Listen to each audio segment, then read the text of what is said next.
10వ అధ్యాయం 26వ శ్లోకం. అశ్వత్థ సర్వవృక్షాణాం దేవర్షీణాం చ నారదః గంధర్వాణాం చిత్రరథః సిద్ధానాం కపిలో మునిః. నేను వృక్షములలో రావి చెట్టును, దేవర్షులలో నారదుడను, గంధర్వులలో చిత్రరథుడను, సిద్ధులలో కపిలుడను అయి ఉన్నాను.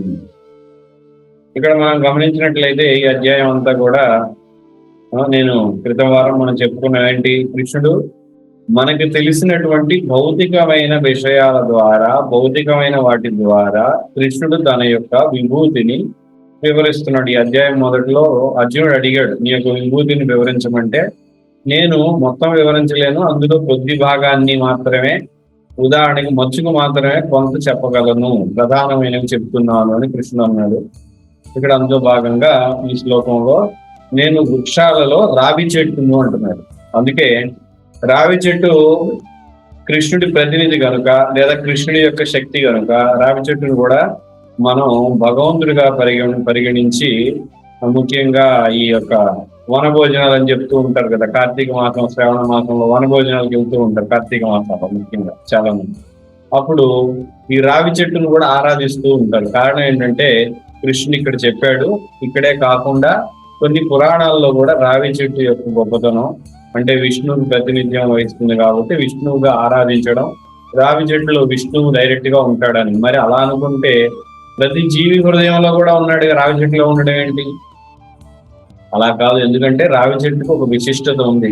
చెట్లన్నింటిలో కూడా ఈ రావి చెట్టులో అనేక ఔషధ గుణాలు, మన దేహానికి పోషణకి కావాల్సినటువంటివి అన్నీ కూడా ఉన్నాయి కనుక, ఉసిరి రావి చెట్టు నుంచి వచ్చే గాలి కానీ ఇవన్నీ కూడా చాలా గొప్పదనం ఉంది కాబట్టి రావి చెట్టు నేను అని చెప్తున్నాడు. ఇంకా ఏమంటున్నాడు, దేవర్షులలో నారదుడను. నారదుడు ఎవరు? ఋషులందరిలో దేవర్షులు, అంటే దేవతా ఋషులలో. ఎందుకని మానవుల్లో కూడా ఋషులు ఉండొచ్చు మానవ సంఘంలో, కానీ అలా కాకుండా ఉన్నత లోకంలో ఉన్నటువంటి దేవర్షులలో నారదుడును. ఎందుకు నారదుడు? మిగతా ఋషులందరూ కూడా అందులో కూడా జ్ఞానులు, యోగులు, ధ్యాన యోగులు, అష్టాంగ యోగులు చాలా మంది ఉన్నారు ఋషులు. కానీ నారదుడు ఎందుకనంటే, ప్రత్యేకంగా నారదుడు కృష్ణుడి యొక్క భక్తుడు. అంటే ఈ యొక్క ఋషుల్లో కూడా అత్యున్నత స్థాయికి చేరుకున్నాడు నారదుడు. అంటే ఋషులు అంటే జ్ఞానం కలిగి ఉంటారు. ఆ జ్ఞానంలో అత్యున్నత జ్ఞానం ఏంటి? కృష్ణుడే దేవుడని తెలుసుకోవడం. కాబట్టి ఆ స్థితికి వెళ్ళాడు కనుక నారదుడు. ఇంకా అంతేకాకుండా ఇంకేం చేస్తాడు? తెలుసుకొని ఊరికే తను మాత్రమే నారాయణ అంటూ ఉండడు, ఇంకా అందరికీ కూడా ప్రచారం చేస్తూ ఉంటాడు. కాబట్టి ఋషులు ఏం చేయాలి? లోక కళ్యాణం కోసం ఉంటారు కనుక అందరికీ ప్రచారం చేస్తున్నారు. కాబట్టి అటువంటి దేవర్షులలో నారదుడిని నేను అంటున్నాను. ఇంకా గంధర్వులలో చిత్రరథుడను. గంధర్వులు ఏం చేస్తారు? మనం కూడా చూస్తూ ఉంటాం, చాలా మంది గాన గంధర్వులు అంట. అంటే ముఖ్యంగా గంధర్వులు చేసేది ఏంటంటే, వాళ్ళ యొక్క స్వరం చాలా బాగుంటుందంట. అందుకని వాళ్ళు పాటలు బాగా చక్కగా పాడతారు. కాబట్టి ఆ విధంగా పాడే వాళ్ళలో గొప్పవాడు చిత్రరథుడు అని ఉన్నాడు.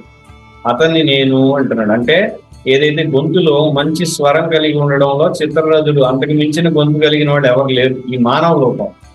భగవంతుడే కావాలంటే మంచి పాట ఏముంది భగవంతుడిది? మనకి భగవద్గీత. గీత అంటే ఏంటి? పాడడం, భగవంతుడి యొక్క పాట. కాబట్టి భగవంతుడు నేరుగా పాడాడు, అంతకు మించి ఇంకెవరు చక్కగా పాడలేరు భగవంతుడి. కానీ గంధర్వులలో చిత్రరథుడను. ఇంకేమంటున్నాడు? సిద్ధులలో కపిలుడను అయి ఉన్నాను. సిద్ధి పొందిన వాళ్ళు కపిల ముని ఉన్నాడు కదా, మనకి భగవంతుడి యొక్క అవతారం. ఆయన కపిల ముని అంటారు, ఆయన భగవంతుడి యొక్క అవతారమే. మరి ఆయన సిద్ధి పొందిన వాళ్ళు ఏం సిద్ధి? జ్ఞానాన్ని పొంది భగవంతుడిని గురించిన జ్ఞానాన్ని అందరికీ అందించాడు. నిజానికి చెప్పాలంటే కపిలుడు మానవ మాతృడు కాదు, నేరుగా భగవంతుడి యొక్క అవతారమే. కాబట్టి ఈ సిద్ధి పొందిన వాళ్ళలో కపిలుడు నేను. కర్దమ మునికి యొక్క పుత్రుడు కపిలుడు, దేవహూతి కర్దమ ముని యొక్క పుత్రుడు కపిలుడు అన్నమాట. ఇక 27 ఉచ్చైశ్రవమశ్వానాం విద్ధి మామృతోద్భవం ఐరావతం గజేంద్రాణం నరాణాం చ నరాధిపాం అశ్వములలో అమృతము కొరకై సాగర మందనము కావించిన సమయమును ఉద్భవించిన ఉచ్చైశ్రవముగా నన్నెరుగును. గుర్రాలు, అశ్వం అంటే గుర్రాలు. వీటిలో సముద్ర మదనం చేస్తారు కదా దేవదానవులు కలిసి క్షీరం పాల సముద్రంలో సముద్ర మందనం చేసినప్పుడు ఐరావతం అని ఏనుగు వస్తుంది. అదేవిధంగా లక్ష్మీదేవి ధన్వంతరి అని, ధన్వంతరి అవతారం విష్ణు యొక్క అవతారమైన ఔషధాలతో తీసుకున్న అవతారం. అదే సమయంలో ఒక అశ్వం వస్తుంది, దాన్నే ఉచ్చైశ్రవం అంటారు. కాబట్టి గుర్రాలన్నింటిలో గొప్పది ఏంటి అంటే సముద్ర మదనంలో వచ్చినటువంటి ఏదైతే ఉచ్చైశ్రవం ఉందో అది చాలా గొప్పది, అది నేను అని చెప్తున్నాడు ఇక్కడ. అలాగుననే నేను గజరాజులలో ఐరావతం, ఈ ఐరావతం కూడా అందులోనే వచ్చింది. మరియు ఎక్కడ ఆ సముద్ర మదనంలో. మరియు నరులలో రాజును, నరులు అంటే మనుషుల్లో రాజు. ఎందుకని మనుషులందరిలో గొప్పవాడు ఎవరు అంటే మానవ సంఘంలో రాజే ప్రధానమైన వాడు, మొదటి వాడుగా చూస్తాం కదా మనం. కాబట్టి నరులలో నేను రాజును అని చెప్తున్నాడు. ఇక్కడ చూసినట్లయితే ఒకే విషయం నడుస్తుంది ఈ శ్లోకాలన్నిటిలో కూడా. కాకపోతే మనకు అర్థం కావడం కోసం అనేక ఉదాహరణలు ఇచ్చి మన యొక్క విశ్వాసాన్ని భగవంతుడి పట్ల దృఢం చేయడం కోసం మనం మళ్ళీ మళ్ళీ అనేక ఉదాహరణలు, అనేక శ్లోకాలు. లేదంటే ఏముంది, ఇవన్నీ ఒకసారిగా ఒక అరగంటలో చదివేసుకోవచ్చు. కానీ అనేక ఉదాహరణల ద్వారా మనకి చెప్తున్నాడు. అరగంట కాదు, 5 నిమిషాలు చదివేచ్చు శ్లోకాలు మాత్రం అర్థం అంటే. కాబట్టి ఇక్కడ మనం అర్థం చేసుకోవాల్సింది ఏంటి, అన్ని విషయాల్లోనూ భగవంతుడిని దర్శించడం, భగవంతుడి యొక్క శక్తి ఏ విధంగా పనిచేస్తుంది, ఆయనకు గొప్పతనం ఎలా ఉంది అని మనం అర్థం చేసుకోవాలి. ఇక 28 ఆయుధానామహం వజ్రం ధేనూనామస్మి కామధు.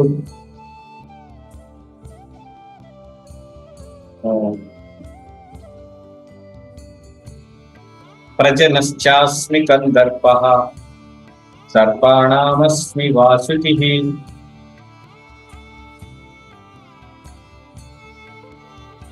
ఇక్కడ ఏమంటున్నాడు కృష్ణుడు, నేను ఆయుధములలో వజ్రాయుధమును, గోవులలో కామధేనువును, ప్రజోత్పత్తి కారణములలో మన్మధుడను, మరియు సర్పములలో వాసుకుని అయి ఉన్నాను.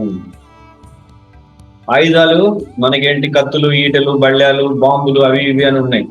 వాటన్నిటిలో కూడా ఆయుధాల్లో కూడా అన్నిటికంటే గొప్ప ఆయుధం ఏంటి, మనం ఇప్పుడు అణుబాంబు అవి అంటాం, హైడ్రోజన్, వీటన్నిటిని కూడా మించింది ఆ వజ్రాయుధం. అది మనం అర్థం చేసుకోవాల్సింది. ఇంకా వజ్రాయుధానికి మించింది లేదు ఆయుధాలలో. అంటే ఆయుధాలుగా, పనిముట్లుగా వాడేటువంటి వాటిలో చెప్తున్నారు.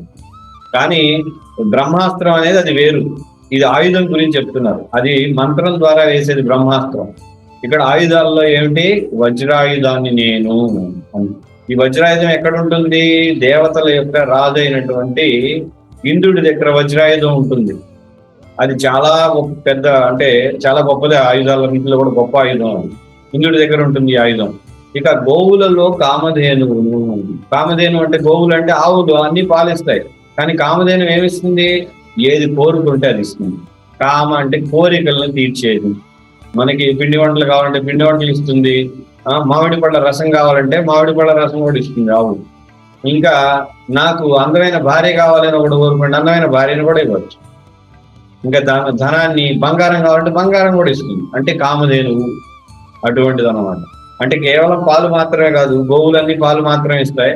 కానీ ఈ కామధేనువు మాత్రం కోరికల్ని తీరుస్తుంది. ప్రజోత్పత్తి కారణములలో మన్మధుడు అంటే ప్రజలు, జనాలు, అంటే స్త్రీ పురుషులు, ఇది ఏ జీవైనా కావచ్చు, వాటి మధ్య ఆకర్షణ అనేది ఈ మన్మధుడు ద్వారా జరుగుతుందన్నమాట. కాబట్టి స్త్రీ పురుషుల మధ్య ఆకర్షణ లేకపోతే సంతాన ఉత్పత్తి అనేది జరగదు.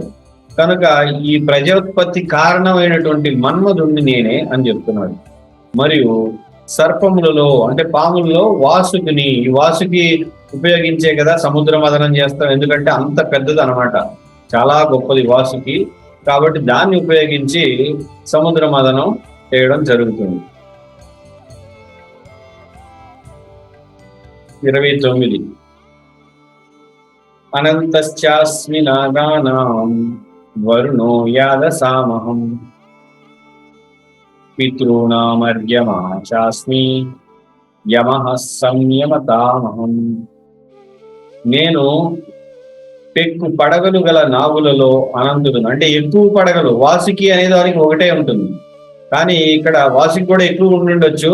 కానీ పెక్కు పడగలు కలిగిన నాగుల్లో, అంటే ముఖ్యంగా ఇక్కడ వాసుకి పాముల్లో చెప్పారు, కానీ నాగుల్లో ఏదైతే పెక్కు పడగలు ఉన్నటువంటిది అనంతుడు అంట. అనంతుడు ఎక్కడ ఉంటాడు? గర్భోదకి సాయి విష్ణు అనంతుడి పైనే శయనిస్తూ ఉంటాడు. కాబట్టి ఆ నాగుల్లో నేను అనంతుడను అని. జలవాసులలో వరుణదేవుడు, అంటే నీళ్లలో ఉండేటువంటి ఎవరైతే ఉన్నారో దేవత, వాళ్ళు ఎవరంటే దేవత అన్నమాట. ఈ జలవాసుల్లో నీళ్లలో నివసించే వాళ్ళలో వరుణ దేవుడిని నేను. ఎందుకని? నీళ్ళలో ఉండే వాళ్ళందరిలో కూడా నీటిపైన పూర్తిగా అధికారం ఉన్నది వరుణ దేవుడికి, కాబట్టి ఆయన నేను. ఇక పితృదేవతల్లో అర్యముడు. ఎందుకని? పితృదేవతలు మన తాత ముత్తాతలు ఎవరైనా ఉంటే, వాళ్ళకి ఏమైనా అదృష్టం ఉంటే, కొంతకాలం భోగించేదానికి అవకాశం ఉంటే, పితృదేవతలు ఉండేటువంటి లోకంలో అర్యముడు అనేవాడు అక్కడ ముఖ్యుడు, ప్రధానమైన వాడు అనమాట. కాబట్టి ఆ అర్యముని నేను అని చెప్తున్నాడు. అయితే మరి చాలా మందికి ప్రశ్న ఏంటంటే, మనం మరణించాక ఏం జరుగుతుందంటే అది పూర్తిగా స్థిరంగా ఉండదు. నరకం వెళ్తాం, స్వర్గం వెళ్తాం, పితృలోకం వెళ్తాం. మనం మళ్ళీ పుట్టడానికి కొన్ని వందల సంవత్సరాల మధ్యలో కాలం గడవచ్చు. ఆ వందల వేల సంవత్సరాల్లో నరకంలో ఉండొచ్చు, కొన్ని లక్షల సంవత్సరాల స్వర్గంలో ఉండొచ్చు, లేదా పితృదేవత లోకంలో ఉండొచ్చు. కాబట్టి మనం వెంటనే పుడతామా, 2 ఏళ్లకే పుడతామా అంటే చెప్పలేం. మరణించిన తర్వాత ఎప్పుడు మళ్ళీ పుడతాం అనేది మన కర్మానుసారంగా ఉంటుంది. అది మనిషిగా పుట్టొచ్చు, ఎలా అయినా పుట్టచ్చు. కాబట్టి పితృదేవతల్లో అర్యముడను నేను అని చెప్తున్నాడు. ధర్మ నిర్వాహకులలో మృత్యుదేవత అయిన యముడను అయి ఉన్నాను. ధర్మం నిర్వహించేటువంటి వాళ్ళలో యముడు. ఎందుకని? యముడు యమపాశం ద్వారా మరణించినప్పుడు ముఖ్యంగా పాపుల్ని తీసుకెళ్తాడు యముడు. పాపం లేకపోయినట్లయితే వాళ్ళు మరణించిన తర్వాత కూడా కొంతకాలం ఇక్కడే ఉండొచ్చు, కానీ పాపులు మాత్రం ఎక్కువ కాలం ఉండడానికి వీల్లేదు, నరకం వెళ్ళిపోవాలి వెంటనే. కాబట్టి ధర్మ నిర్వాహకుల్లో మృత్యుదేవత అయిన యముడిని నేను. ఎవరైతే విపరీతమైన పాపాలు చేస్తారో వాళ్ళు మలమూత్ర విసర్జన చేసుకొని మరి భయంకరంగా వెళ్ళిపోతారు. కారణం ఏంటంటే ఆ పాపాలు చేసిన వాళ్ళకి యమకింకరులు, యమభటులు కనపడతారు. వాళ్ళని చూసి వీళ్ళకి మలమూత్రాలు పడిపోతాయి అన్నమాట. కాబట్టి పాపాలు విపరీతంగా, ముఖ్యంగా విపరీతమైన ఘోర పాపాలు, ఏది మోసం చేయడం, మానభంగాలు, చంపడాలు, ఇలాంటివి అనేది దారుణం అనమాట. ఏదో చిన్న చిన్న దోసకాయలు దొంగతనం చేయడం ఇలాంటివి పెద్దవి కాదు, కానీ ఇలా ఘోరమైన పాపాలు చేస్తే వాళ్ళు మాత్రం తప్పకుండా నరకం వెళ్తారు. కనుక ఈ మృత్యు ధర్మాన్ని ఆయన నిర్వహిస్తారు కాబట్టి మృత్యుదేవత అన్నారు యముని. కాబట్టి అది కూడా నేనే అని కృష్ణుడు ఇక్కడ చెప్తున్నాడు. 30వ ప్రహ్లాదశ్చాస్మి దైత్యానాం కాలః కలయతామహం మృగాణాం చ మృగేంద్రోహం వైనతేయశ్చ పక్షిణాం. నేను దైత్యులలో భక్త ప్రహ్లాదులను, అణచువారిలో కాలమును, మృగములలో సింహమును, పక్షులలో గరుత్మంతుడును అయి ఉన్నారు. ఇక్కడ దైత్యులంటే ఎవరు? రాక్షసులు. రాక్షసుల్లో ప్రహ్లాదుడు మహాభక్తుడు. అసలు భక్తులందరిలో కూడా మహాభక్తుడిగా మన కృష్ణ చైతన్య ఉద్యమంలో ప్రభుపాద కానీ ఆచార్యులందరూ కూడా, చివరికి చైతన్య మహాప్రభు కూడా కీర్తించే భక్తుల్లో ప్రహ్లాదుడు, ధ్రువుడు, ఇలా కొంతమంది ఉన్నారు భాగవతంలో. ప్రహ్లాదుడిని చాలా ఎక్కువగా కీర్తిస్తారు. మరి కానీ అతను ఏ వంశంలో పుట్టాడు, ఎక్కడ పుట్టాడు అంటే ఆయన పుట్టింది ఎక్కడ? రాక్షసుల్లో. కానీ రాక్షసుల్లో పుట్టిన వాళ్ళు ఏమైనా అనర్హుల భక్తి కంటే? అలా ఏం కాదు. చండాలురు, రాక్షసులు, ఎటువంటి శూద్రులు, బ్రాహ్మణులు ఎవరైనా భక్తులు కావచ్చు. కాబట్టి ఈ భక్త ప్రహ్లాదుడిని నేనే. దైత్యుల్లో, రాక్షసుల్లో కూడా గొప్పవాడు కదా ప్రహ్లాదుడు, కాబట్టి రాక్షసుల్లో కూడా నేనున్నాను. అంటే రాక్షసుల్లో ఉండేటువంటి శక్తి ఏదైతే ఉందో వాళ్ళు మానభంగాలు లేదా మటన్లు, ఘోరాలు, యజ్ఞాలను నాశనం చేయడం, ఇవన్నీ రాక్షసులు చేస్తారు. అంటే వాళ్ళకి శక్తి ఎక్కడి నుంచి వస్తుంది? కృష్ణుడే ఇస్తున్నాడు మరి. కాబట్టి సృష్టిలో ఏది నడిచినా కూడా కృష్ణుడి శక్తి లేకుండా ఏది నడవదు. కాకపోతే ఆ జీవులు అలా కోరుకున్నాయి కనుక ఆ విధంగా వాళ్ళకి, ఆ రాక్షసులకి శక్తిని భగవంతుడు ఇస్తున్నాడు. అణుచువారిలో కాలము దేన్నైనా అణిచివేస్తుంది. ఇప్పుడు మనకి ఉదాహరణకి హిట్లర్ అనుకుంటాం, చాలా క్రూరుడు అని. కానీ కాలగర్భంలో కలిసిపోయాడు కదా. కాలం 100 ఏళ్ళు అయిపోయేసరికి అతనికి కొంత వయసు వచ్చేసరికి మరణించాడు. ఇంకెవరైనా కానీ చివరికి మనం కానీ ఏదైనా కానీ ఎటువంటి గొప్పదనాన్ని కానీ లేదా అధర్మాన్ని కానీ ధర్మాన్ని కానీ అన్నింటినీ కూడా కాలం ఏం చేస్తుంది? అణిచివేస్తుంది, దేన్నైనా అణిచివేస్తుంది. ఎందుకని? సత్యయుగంలో పూర్తిగా ధర్మం ఉంటుంది, కానీ కాలం ఏం చేస్తుంది? అధర్మాన్ని పైకి తీసుకొస్తుంది కలియుగ రూపంలో. సత్యయుగం, త్రేత, ద్వాపర యుగం, మళ్ళీ కలియుగం వచ్చినప్పుడు ఏమైంది? అధర్మం పెరిగిపోయింది. మళ్ళీ కాలం ఏం చేస్తుంది? మళ్ళీ అధర్మాన్ని అణిచివేసి మళ్ళీ సత్యయుగ రూపంలో ధర్మాన్ని స్థాపిస్తుంది. ఇదంతా ఎలా జరుగుతుంది? కాల రూపంలో. కాలోస్మి అని మరొక చోట కూడా కృష్ణుడు చెప్పాడు.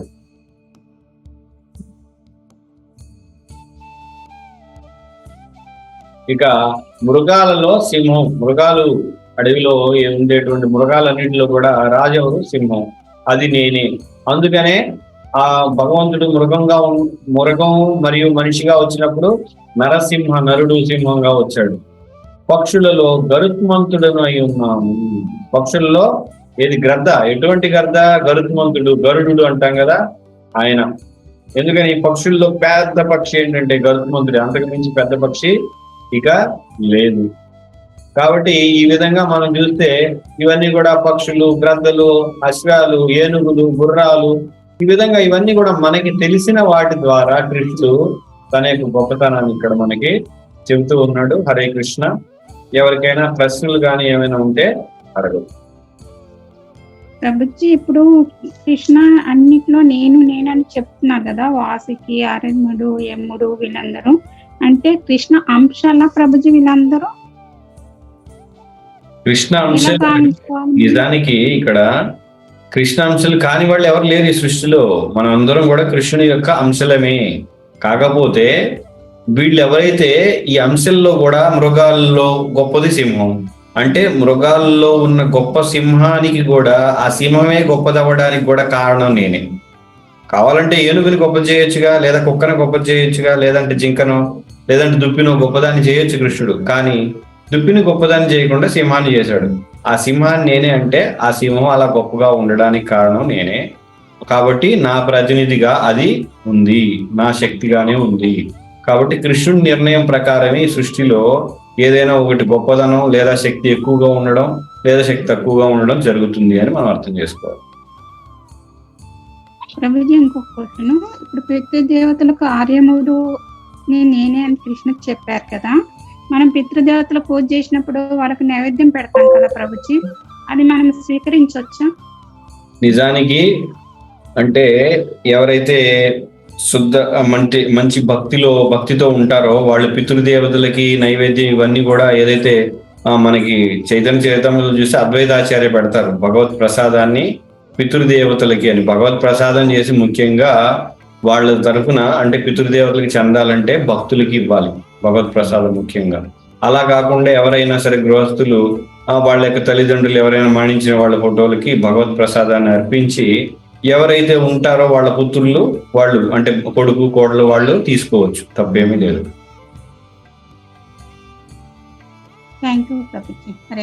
అయితే ఇక్కడ ఇంకోటి కూడా ఉంది. ఏంటి మరి? ఇవన్నీ అందరూ చెయ్యాలా భక్తులందరూ? లేదు, ఇవన్నీ చేయకపోయినా పర్వాలేదు. రెగ్యులర్ గా మనం ఇవన్నీ పితృదేవతలకు పెట్టకపోయినా ఏమి నష్టం రాదు. కానీ భక్తులకి ఎప్పుడు కూడా ప్రసాద వితరణ, గృహస్థులు భక్తులకి దానాలు అంటే బట్టలు, వాళ్ళకి కావాల్సిన ప్రసాదం అంటే ప్రసాద ఏర్పాట్లు చేయడం, ఇటువంటివన్నీ చేస్తుంటే ఇవన్నీ చేయకపోయినా కూడా పర్వాలేదు. అది ఇంకా ఉన్నతమైన స్థితి అన్నమాట.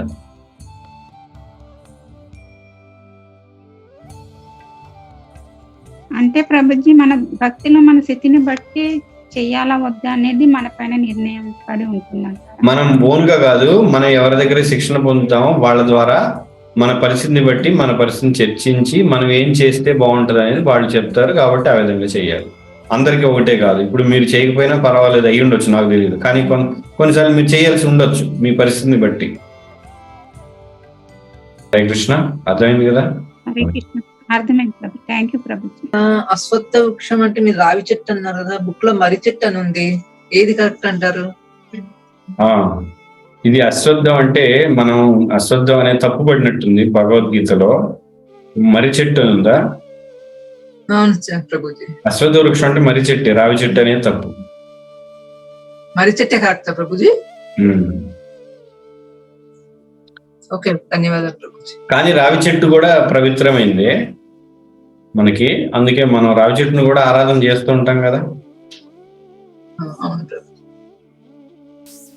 యాక్చువల్ గా మర్రి చెట్టు కింద కూర్చోకూడదు అంటారు కదా.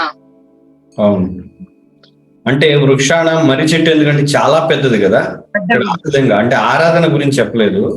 మర్రి చెట్టు వృక్షాలలో చాలా పెద్దది. ఎంత పెద్దదంటే ఇక్కడ కైలాసంలో శివుడి దగ్గర ఒకే ఒక మర్రి చెట్టు ఉంటుంది, అది చాలా పెద్దది. దాని కింద కూర్చొని ఉంటాడు ఆయన, అంత పెద్దది అనమాట.